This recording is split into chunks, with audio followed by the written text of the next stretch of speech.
गांव में लड़का रहे, ताल पोखरा के मछली खाए में बड़ा शौकीन रहे। एगो गांव के ताल मराइल बा, अब भोरे भोरे लुंगी पहिर के चल देले बा। ओकर मेहररुआ कहतिया, का कहतिया भैया,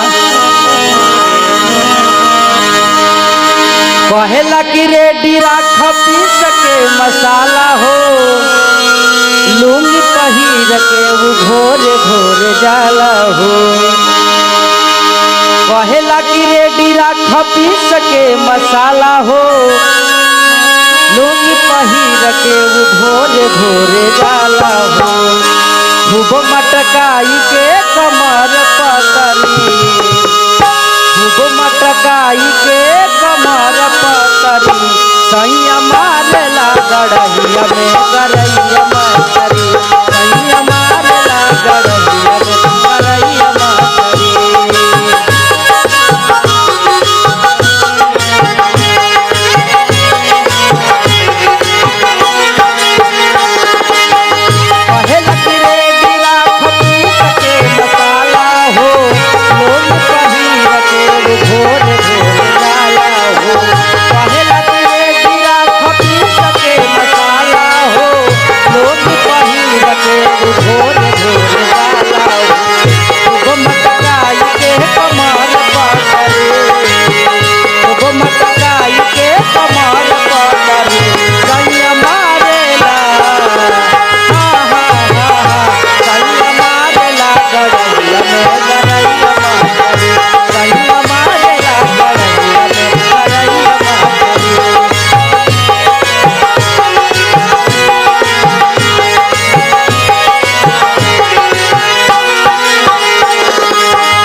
मेहरारू का कहतड़े,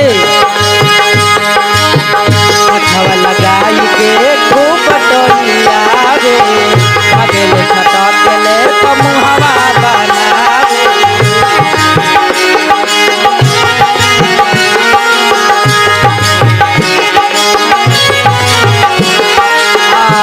हवा लगाई के खूब टोलिया रे, अगले छटकले तो मुहवा बनावे। पकड़ के सिधारी का पकड़ गातारी, पकड़ के सिधारी का पकड़ गातारी, सैया मारेला, हाँ हाँ हाँ हाँ, सैया मारेला गड़हिया में गरैया मछरी, सैया मारेला गड़हिया में गरैया मछरी।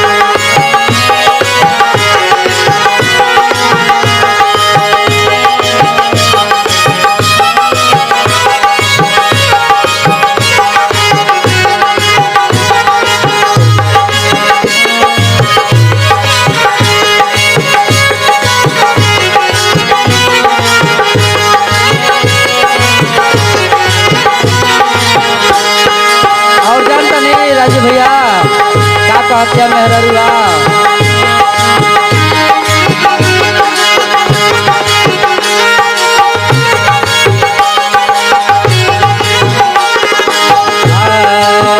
दौड़ी दौड़ी घूमेला पनिया के बीच, कभी जला आगे कभी जला पीछे।